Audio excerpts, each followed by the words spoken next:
Căng thẳng nghẹt thở ở chiến trường Ukraine. Zaporizhzhia trải qua một đêm náo động khi UAV, tiêm kích, pháo binh Nga nhất loạt xé toạc nhiều nơi. Chưa dừng lại ở đó, Nga tuyên bố xới tung công sự của Ukraine ở trung tâm hậu cần quan trọng miền Đông. Anh nói Nga-Ukraine cận chiến ác liệt ở tử địa Bakhmut. Nga nói Anh đạo đức giả, không thể tránh trách nhiệm khi cấp đạn chứa uranium nghèo cho Ukraine. Đáng chú ý, Ukraine tập trận quân sự gần biên giới Belarus. Ông Putin ký sắc lệnh trả đũa động thái tịch thu tài sản Nga ở nước ngoài. Ở diễn biến khác, Ngoại trưởng Nga cảnh báo EU quân sự hóa với tốc độ kỷ lục, ít khác biệt với NATO. Ukraine kỳ vọng hoàn thành mọi bước chuẩn bị để gia nhập EU trong 2 năm. Trung Quốc tập trận bắn đạn thật trên biển Hoa Đông. Đảo Đài Loan diễn tập chống phong tỏa trong cuộc tập trận lớn nhất năm. Người dân Sudan, nếu không bỏ mạng vì bom đạn thì chúng tôi cũng chết vì đói khát. Người dân Chile mua súng và dùng dịch vụ bảo vệ khi tội phạm bạo lực gia tăng. Tất cả sẽ được gửi đến quý vị ngay sau đây.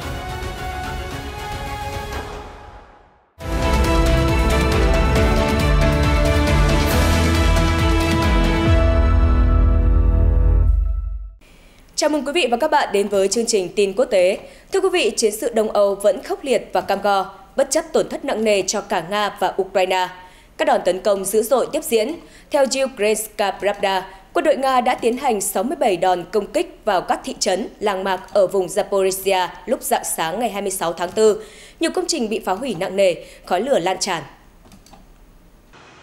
Người đứng đầu chính quyền quân sự vùng Zaporizhzhia, Yuri Malasko thông tin trên Telegram, một đêm náo động ầm ĩ ở Zaporizhzhia đã kết thúc.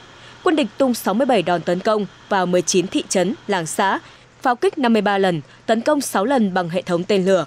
Họ cũng tung 7 đòn công kích bằng máy bay không người lái và 1 đòn không kích. Phía Kiev cho biết may mắn là không có ai bị thương. Ít nhất 37 công trình trong khu vực đã bị phá hủy. Trước đó, Ukrainska Pravda cho biết những tiếng nổ lớn đã xé toạc vùng trời ở Zaporizhzhia sau khi hệ thống cảnh báo không kích reo liên hồi vào đêm ngày 25 tháng 4, rạng sáng ngày 26 tháng 4. Nga tiếp tục gieo rắc nỗi kinh hoàng cho Ukraine khi trực thăng của nhóm chiến đấu phía Tây phá hủy một cứ điểm của Ukraine ở khu vực Kupian. Đây là trung tâm hậu cần quan trọng của Kiev ở miền Đông. Phát ngôn viên của nhóm quân, ông Yaroslav Zakimkin, chia sẻ với TASS hôm 26 tháng 4. Phát ngôn viên cho biết, tiêm kích của nhóm tác chiến phía Đông đã phá hủy một cứ điểm của địch ở gần khu dân cư Chugonovka. Ông Zakimkin nói thêm rằng, kíp lái pháo tự hành 2A-65 MSTAB của Nga đã quét sạch một khẩu súng cối và một kho chứa đạn dược của Kiev ở gần Plitionovka và Stemankhovka. Bên cạnh đó, hệ thống phòng không của Moscow cũng đã hạ gục 4 máy bay không người lái do thám Furia và một phương tiện máy bay không người lái Puma của Kiev.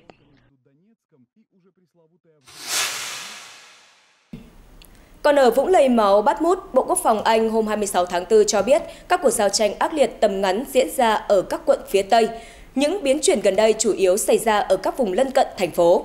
Ukraine đang ra sức duy trì kiểm soát các tuyến hậu cần trong khu vực. Thông tin được Kiev Independent đăng tải. Tuyến đường nhỏ hẻo lánh nối thị trấn Chasivya và Kromovy đã trở thành tuyến hậu cần quan trọng đối với lực lượng phòng thủ của Ukraine ở Bakhmut. Những đường vận chuyển khác đến Bakhmut hầu như đều lầy lội do bùn lầy. Tuy nhiên, theo nhà phân tích tình báo người Thụy Điển Emin Kastihemi, Kiev không còn sử dụng con đường phía bắc Bakhmut nói trên để tiếp vận kể từ ngày 21 tháng 4. Thay vào đó, Ukraine dường như đang dùng tuyến đường phía nam đi qua Ivanivsky. Theo Kyiv Independent, cuộc chiến đẫm máu ở Bakhmut đã kéo dài 9 tháng ròng rã. Các tuyến phòng thủ của Ukraine ở thành phố phía đông đang dần được củng cố và có chiều sâu hơn, bao quát cả thị trấn Chasivya ở phía tây, Bộ Quốc phòng Anh cho biết thêm. Hôm 26 tháng 4, Bộ Tổng tham mưu lực lượng vũ trang Ukraine cập nhật quân đội Nga đang tập trung tấn công vào các khu vực Bakhmut, Avdiivka và Marinka. Kiev đã đẩy lùi 39 đòn tấn công ở những khu vực trên trong vòng 24 giờ trước đó. Phía Ukraine cũng nói rằng lực lượng Nga đã thất bại trong nỗ lực công phá các khu dân cư Kromo, Bodanivka và Klitschivka.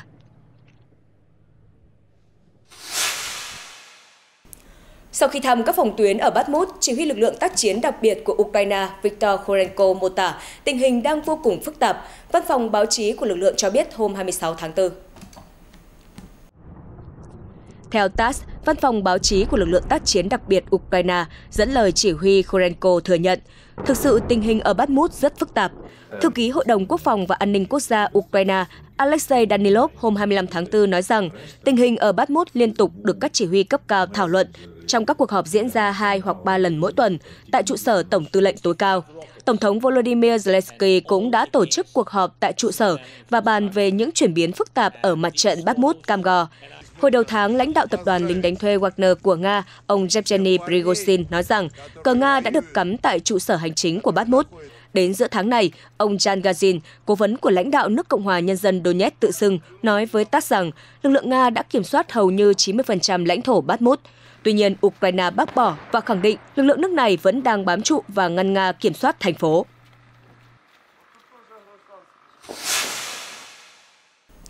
Thời gian qua, Vương quốc Anh đã tích cực hỗ trợ Ukraine về thông tin tình báo lẫn vũ khí. Đáng chú ý, London đã cấp cho Kiev đạn chứa uranium nghèo. TASS hôm 26 tháng 4 dẫn tuyên bố từ Đại sứ quán Nga tại London khẳng định Anh quốc sẽ không thể trốn tránh trách nhiệm với những hậu quả thảm khốc mà vũ khí nguy hiểm đó gây ra. Bình luận về phát biểu của Bộ trưởng Quốc phòng Anh James Heappy, Đại sứ quán Nga tại London cho biết, ông ấy đã phát ngôn theo kiểu đầy cay độc rằng London sẽ không giám sát việc triển khai đạn chứa uranium nghèo, trách nhiệm sẽ thuộc về phía lực lượng vũ trang Ukraine. Anh quốc cũng không có nghĩa vụ loại bỏ hậu quả từ khí tài trên sau khi xung đột kết thúc. Nga cho biết London đã nêu thông điệp như vậy trong khi IAEA đang tiến hành các cuộc họp về trách nhiệm giải trình đối với các nước viện trợ nguồn nguyên liệu phân hạch. Moscow tiếp tục gay gắt. Thật sốc, dường như Bộ Quốc phòng Anh không nhận thấy mức độ đạo đức giả thể hiện trong lời nói của mình, nhất là khi chính họ tuyên bố sẽ tạo nền tảng cho công cuộc tái thiết Ukraine hậu xung đột. Chúng tôi kêu gọi giới chức Anh ngừng nuôi ảo tưởng rằng họ có thể trốn tránh trách nhiệm bằng cách đổ hết cho lực lượng Ukraine, Đại sứ quán Nga nhấn mạnh.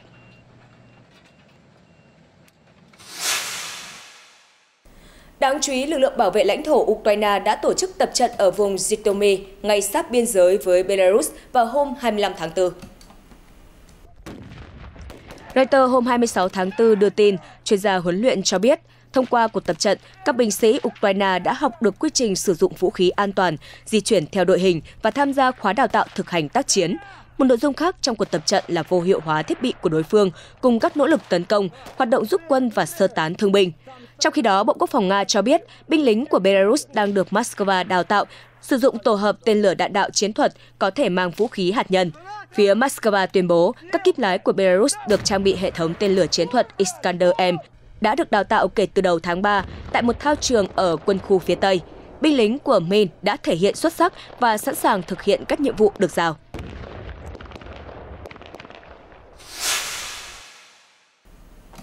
Hồi tháng 2 vừa qua, các đại diện của Liên minh châu Âu đã nhóm họp tại Bỉ thông qua việc thành lập nhóm làm việc đặc biệt xem xét sử dụng các tài sản bị phong tỏa hoặc tịch thu của Nga để hỗ trợ tái thiết Ukraine. Nhằm đáp trả các biện pháp trừng phạt, Tổng thống Nga Vladimir Putin ngày 25 tháng 4 đã ký một sắc lệnh đưa ra các biện pháp trả đũa nếu tài sản của Nga ở nước ngoài bị tịch thu, hãng thông tấn TASS đưa tin. Sắc lệnh cũng được công bố trên trang web của Điện Kremlin, nêu rõ rằng nếu tài sản của Nga bị các nước không thân thiện tịch thu, thì Moscow sẽ tạm thời quản lý hành chính tài sản của các tổ chức từ những quốc gia này tại Nga. Nghị định cũng nêu rõ, việc quản lý tài sản tạm thời chỉ có thể được đảo ngược nếu Tổng thống Nga quyết định như vậy. Theo TASS, Moscow đã tạm thời quản lý tài sản của hai chi nhánh tại Nga của công ty năng lượng Đức Uniper và công ty năng lượng Phần Lan Fortum. Cổ phần tại hai công ty đang do Russimuchevo kiểm soát. Nói về quan hệ trắc trở giữa Nga và phương Tây, nhà ngoại giao hàng đầu của Nga ngày 25 tháng 4 cảnh báo Liên minh châu Âu đang trở nên quân sự hóa với tốc độ kỷ lục và hung hăng trong mục tiêu kiềm chế Nga. Theo AP, Ngoại trưởng Nga Sergei Lavrov cho rằng có rất ít sự khác biệt giữa EU và Liên minh quân sự NATO. Ngoại trưởng Nga Lavrov chỉ ra các nước trên gần đây đã ký một tuyên bố mà theo ông về cơ bản khẳng định rằng Liên minh NATO sẽ đảm bảo an ninh cho 27 thành viên EU. Theo AP, ông dường như đang đề cập đến tuyên bố ngày 19 tháng 1 của EU-NATO về quan hệ đối tác chiến lược của các bên, trong đó gọi chiến dịch quân sự của Nga ở Ukraine là mối đe dọa nghiêm trọng đối với an ninh châu Âu, Đại Tây Dương trong nhiều thập kỷ. Tuyên bố gọi thời điểm hiện tại là quan trọng cho sự ổn định và an ninh của châu Âu, Đại Tây Dương, đồng thời kêu gọi hợp tác chặt chẽ hơn giữa EU, NATO để đối phó với các mối đe dọa an ninh đang gia tăng, góp phần củng cố ở châu Âu và hơn thế nữa. Tuyên bố cũng khuyến khích sự hợp tác của các thành viên NATO không thuộc EU và các nước EU không thuộc NATO, nhưng không tuyên bố NATO sẽ đảm bảo an ninh cho EU, AP cho hay. Tổng thống Nga Vladimir Putin từ lâu đã chỉ trích động thái đông tiến của NATO, đồng thời lấy đó làm cớ để đưa quân vào Ukraine. Tuy nhiên, chiến dịch quân sự đã khiến nhiều nước lo ngại, với Phần Lan đã chính thức gia nhập NATO vào đầu tháng này, hy vọng tìm kiếm chiếc ô an ninh từ Liên minh. Trong khi NATO nói rằng động thái không gây ra mối đe dọa đối với Nga, thì việc quốc gia Bắc Âu gia nhập Liên minh đã giáng một đòn chính trị lớn xuống ông Putin. Thụy Điển, một thành viên EU, cũng đang tìm cách bước chân vào NATO và hy vọng sớm được chấp thuận. Hồi tuần trước, người đứng đầu NATO, ông Jens Stoltenberg đã khẳng định Ukraine xứng đáng có vị trí trong liên minh quân sự, đồng thời cam kết hỗ trợ nhiều hơn cho nước này. Đáp lại, Điện Kremlin nhấn mạnh, ngăn cản Ukraine gia nhập NATO vẫn là mục tiêu chính trong cuộc xung đột và tư cách thành viên của Kiev sẽ gây ra mối đe dọa hiện hữu đối với Nga. Theo AP, Ngoại trưởng Nga Lavrov còn được hỏi liệu cuộc chiến ở Ukraine có phải là một tính toán sai lầm hay không, vì dù Moscow một mực phản đối NATO mở rộng, nhưng chiến sự đã khiến Phần Lan bước chân vào liên minh và Thụy Điển, Ukraine vẫn đang hy vọng sẽ giành được tấm vé tiếp theo. NATO chưa bao giờ có ý định dừng lại, Bộ trưởng Nga trả lời. Ông chỉ ra trước đây, các thành viên không thuộc NATO như Thụy Điển và Phần Lan vẫn tham gia tập trận quân sự với NATO và cũng có nhiều hành động khác nhằm đồng bộ chương trình quân sự của NATO với các quốc gia trung lập. Ông Lavrov cho biết, dù Nga nhiều lần nhận được lời hứa rằng NATO sẽ dừng việc mở rộng, nhưng đó chỉ là những lời nói dối. Chia sẻ với tờ báo kinh tế của Ý Israeli 24 Hours hôm 26 tháng 4, Thủ tướng Ukraine Denis Shmyhal cho biết Kiev hy vọng có thể hoàn thành các bước chuẩn bị để trở thành thành viên Liên minh châu Âu trong 2 năm. Ông cũng đã tham gia hội thảo về tái thiết Ukraine với giới chức và đại diện các doanh nghiệp của Rome. Ông Shmyhal cho biết Ukraine có kế hoạch đầy tham vọng, đó là hoàn thành mọi bước cần thiết để trở thành thành viên EU trong 2 năm. Được biết, Thủ tướng Ukraine đã đến thủ đô Rome của Ý để tham gia hội thảo về tái thiết Ukraine sau xung đột do chính phủ Ý tổ chức. Giới chức và đại diện các doanh nghiệp từ hai quốc gia đã tham gia sự kiện. Theo kế hoạch, có hơn 600 công ty tham dự. Ông Shmyhal bày tỏ tin tưởng, chúng tôi chắc chắn sẽ đồng hành với các đồng minh để thực thi kế hoạch tái thiết khẩn cấp. Điều này không chỉ có lợi cho Ukraine, mà cả Ý và phần còn lại của châu Âu. Kiev đang làm việc với các đối tác để xây dựng kế hoạch tương tự, Massad. Ý là nền kinh tế lớn thứ 3 của EU. Các công ty của Ý đóng vai trò quan trọng trong kế hoạch phục hồi Ukraine. Chúng tôi đã sẵn sàng mời các công ty Ý cùng hợp tác. Kế hoạch khôi phục sẽ bắt đầu trong năm nay. Hội thảo nói trên do Phó Thủ tướng kiêm Ngoại trưởng Ý Antonio Tajani khai mạc vào hôm 26 tháng 4. Tổng thống Ukraine tham dự qua nền tảng trực tuyến.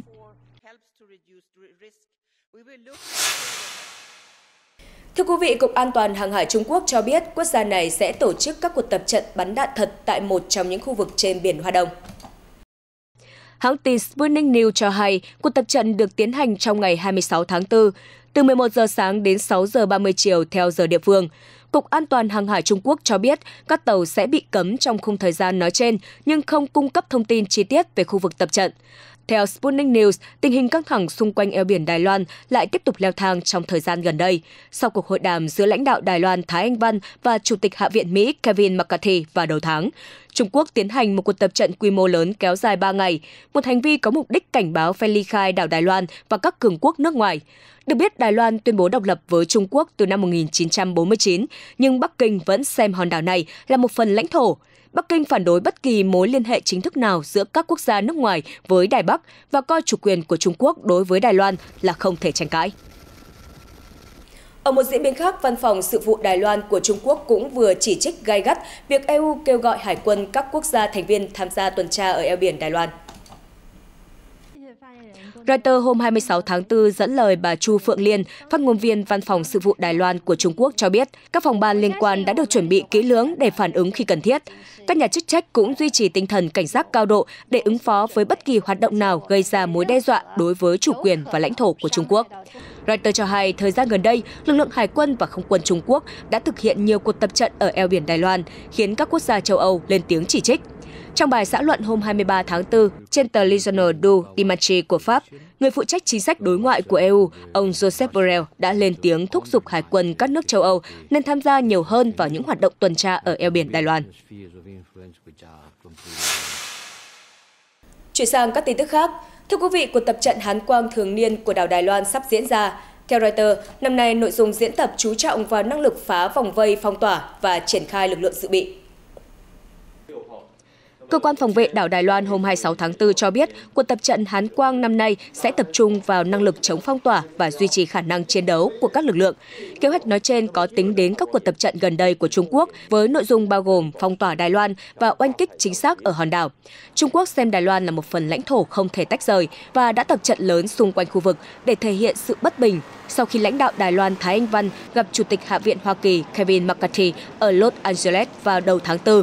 Cơ quan phòng vệ đảo Đài Loan cho biết, cuộc tập trận Hán Quang lớn nhất năm sẽ được chia thành 2 phần, tập trận trên sa bàn từ ngày 15 đến ngày 19 tháng 5 và huy động lực lượng tập trận bắn đạn thật từ ngày 24 đến ngày 28 tháng 7. Theo Reuters, đảo Đài Loan đang cố gắng tăng cường khả năng phòng thủ bằng cách đầu tư vào các thiết bị mới như tên lửa tầm xa và máy bay không người lái, đồng thời kéo dài thời gian nghĩa vụ quân sự bắt buộc lên 1 năm.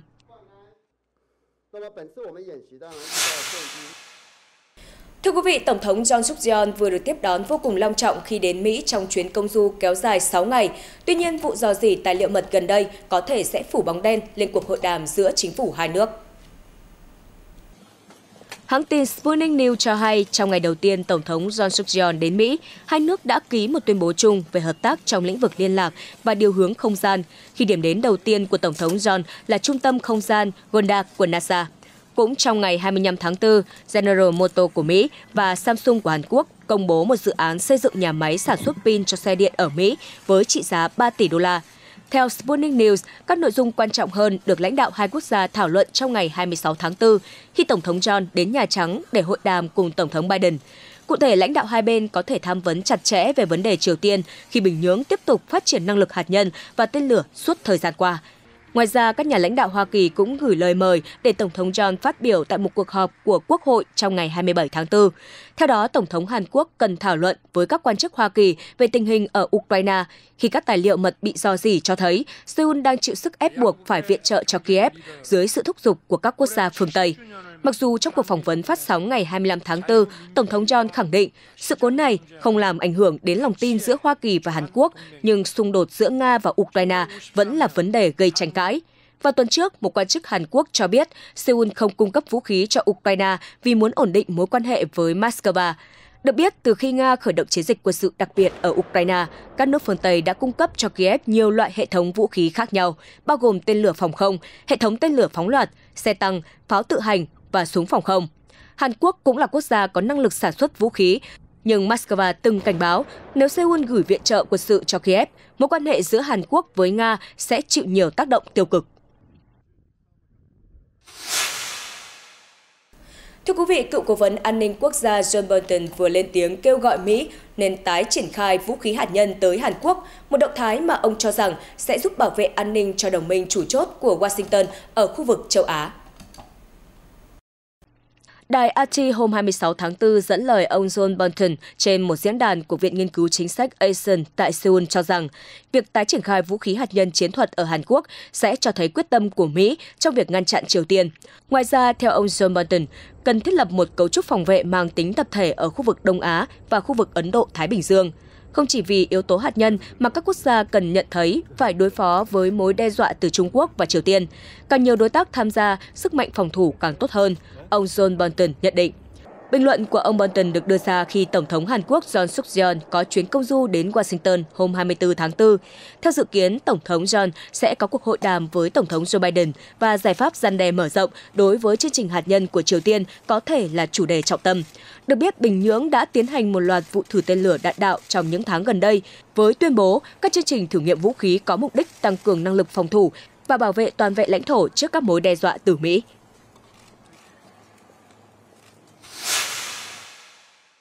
Cuộc đụng độ vũ trang ở Sudan diễn ra từ ngày 15 tháng 4 đến nay đã khiến hơn 450 người thiệt mạng và hơn 4.000 người bị thương. Giữa lúc tình hình căng thẳng, Tổng thư ký Liên Hợp Quốc Antonio Guterres hôm 25 tháng 4 kêu gọi các bên chấm dứt chiến sự, đài CCTV Trung Quốc đưa tin. Tại một cuộc họp của Hội đồng Bảo an Liên Hợp Quốc, ông Antonio Guterres cho rằng một cuộc chiến toàn diện và kéo dài là không thể chấp nhận. Cuộc chiến phải chấm dứt ngay lập tức. Chúng ta cần nỗ lực hết mình vì hòa bình.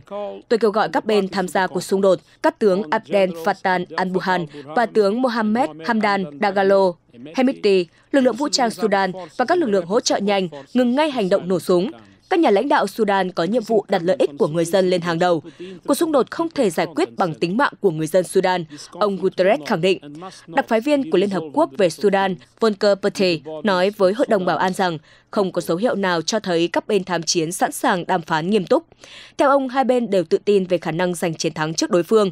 Tổng thư ký Liên Hợp Quốc Guterres mô tả tình hình rất đau lòng và các cuộc đụng độ đã cản trở sự phát triển của các quốc gia trong nhiều thập kỷ. Reuters hôm 26 tháng 4 cho biết một máy bay chở theo đại sứ cùng công dân Pháp sơ tán khỏi Sudan đã hạ cánh ở Paris giữa bối cảnh nhiều quốc gia tức tốc sơ tán người dân khỏi đất nước Bắc Phi đang chìm trong xung đột phe phái. Nhóm công dân được sơ tán khỏi Sudan đã được giới chức Pháp tiếp đón, trong đó có Ngoại trưởng Catherine Colonna khi máy bay hạ cánh ở sân bay vào sáng ngày 26 tháng 4 theo giờ địa phương. Trước đó, Tổng thống Emmanuel Macron cho biết Pháp đã sơ tán hơn 500 người khỏi Sudan, gồm 200 công dân Pháp cùng công dân các nước Mỹ, Anh và nhiều quốc gia khác. Hai phe trong xung đột ở Sudan đã đạt thỏa thuận ngừng bắn trong 72 giờ, bắt đầu từ ngày 25 tháng 4. Trong khi đó, các quốc gia phương Tây, châu Á và Ả Rập đang gấp rút sơ tán công dân khỏi quốc gia Bắc Phi.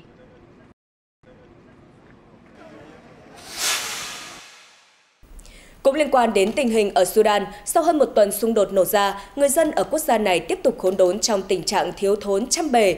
Một người dân chia sẻ với Reuters rằng, cảm tưởng như nếu không bỏ mạng vì bom đạn thì chúng tôi cũng sẽ chết vì đói khát.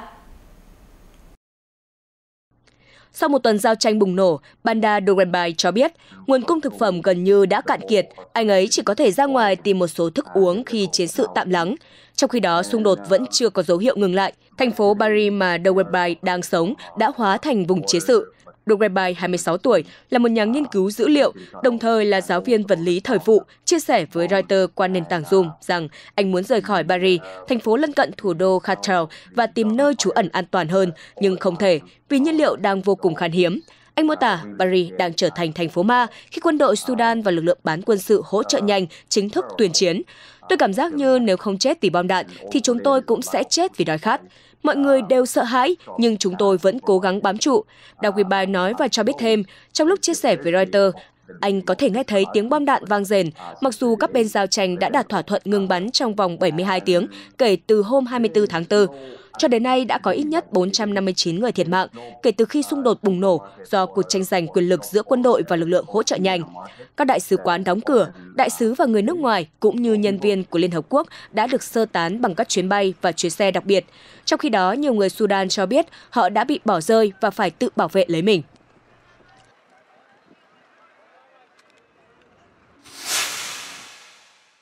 Các quốc gia EU hôm 25 tháng 4 đã đi đến đồng thuận sau cùng về cuộc cải cách lớn nhất đến nay đối với thị trường carbon ở châu Âu. Trong đó, quốc gia thành viên phải trả nhiều phí khi thải khí ô nhiễm, đồng thời củng cố các giải pháp chính để cắt giảm khí thải CO2. EU đã đặt ra. Sau gần 2 năm thảo luận, sự đồng lòng của các thành viên đã mở đường để chính sách được thông qua thành luật. Nghị viện châu Âu đã thông qua thỏa thuận hồi cuối tuần trước. Trong số 27 nước thuộc EU, có 24 quốc gia bỏ phiếu ủng hộ cải cách. Ba Lan và Hungary phản đối, trong khi Bỉ và Bulgaria bỏ phiếu trắng.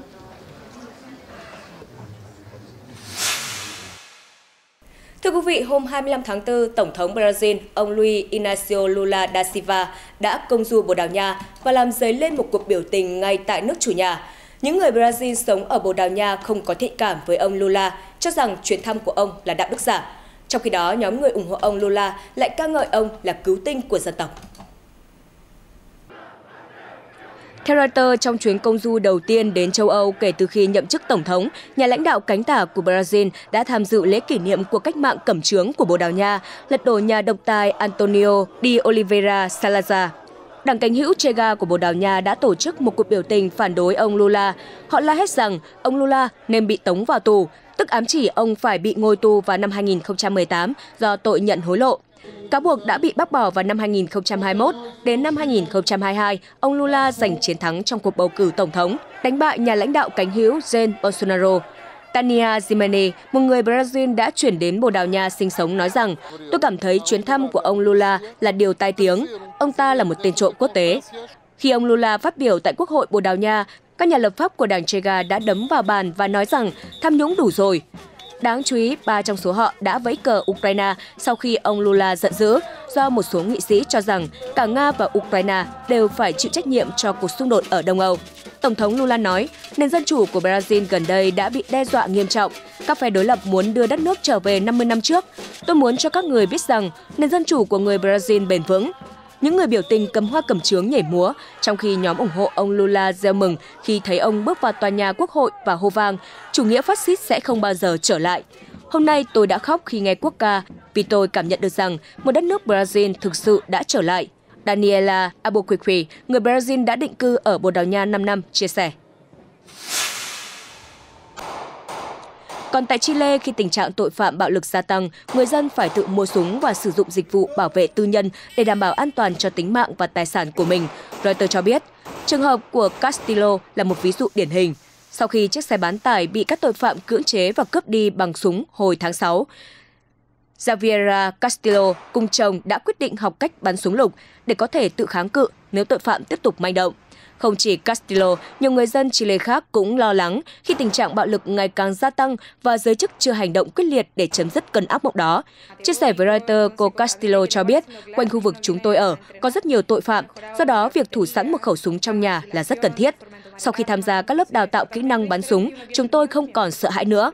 Theo Reuters, trong những năm gần đây, tỷ lệ tội phạm ở Chile đã gia tăng chóng mặt, dù nước này vẫn là một trong những quốc gia an toàn nhất Mỹ Latin. Theo dữ liệu của chính phủ, các vụ sát hại đã tăng vọt gần 1/3 trong năm 2022.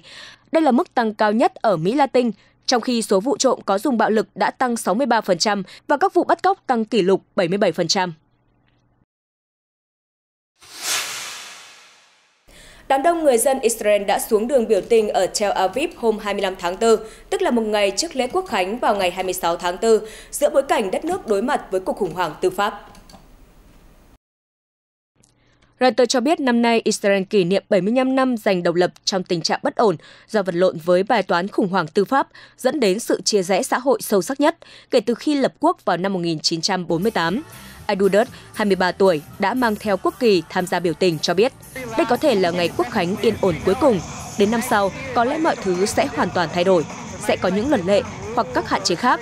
Tôi nghĩ rằng chính phủ đang thay đổi đất nước này. Trong suốt cuộc biểu tình, một sân khấu đã được dựng lên, trong đó các nghệ sĩ hát kết hợp với người khác đọc tuyên ngôn độc lập của Israel. Kể từ đầu năm nay, hàng ngàn người Israel đã tiến hành các cuộc biểu tình hầu như mỗi tuần để phản đối kế hoạch kiềm chế quyền lực của ngành tư pháp mà chính phủ Thủ tướng Benjamin Netanyahu đưa ra. Họ cho rằng động thái trên đe dọa nghiêm trọng nền dân chủ. Chính phủ và những người ủng hộ cho rằng thay đổi trên là cần thiết để giảm bớt quyền hạn của các thẩm phán khi họ can thiệp sâu vào các quyết định của Quốc hội và quá trình hành pháp. Tuy nhiên, tháng trước, chính quyền đã đồng ý hoãn thực thi kế hoạch để tham vấn thêm. OpenAI, công ty liên doanh của Mỹ tạo ra ChatGPT, đã giới thiệu cách tắt lịch sử trò chuyện trên chatbot này. Như vậy, người dùng có thể ngăn việc dữ liệu của họ bị dùng để đào tạo ngôn ngữ trí tuệ nhân tạo. Thông tin trên được OpenAI đưa ra thông qua bài đăng trên blog hôm 25 tháng 4, giữa bối cảnh ngày càng có nhiều lo ngại về cách công ty xử lý dữ liệu riêng tư của người dùng.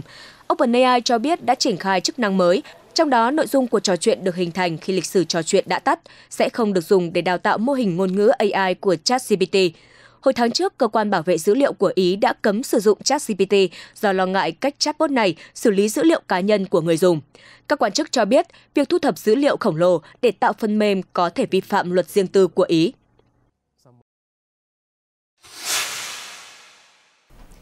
Những người từng bị mòng biển hay còn gọi là hải âu ăn cắp khoai tây chiên hoặc kem bên bờ biển chắc chắn sẽ khó có thiện cảm với loài chim ồn ào này. Chúng cũng nổi tiếng với việc chát phân khắp nơi.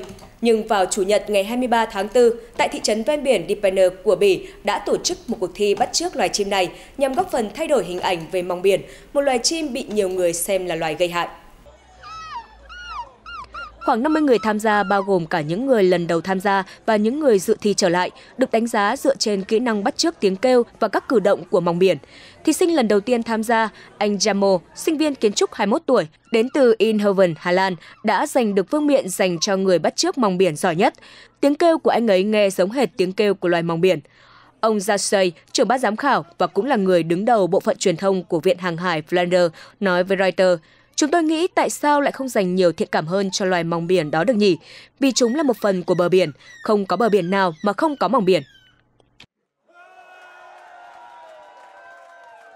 Tin tức vừa rồi cũng đã kết thúc bản tin ngày hôm nay. Cảm ơn quý vị và các bạn đã quan tâm theo dõi. Xin kính chào tạm biệt và hẹn gặp lại trong các chương trình sau.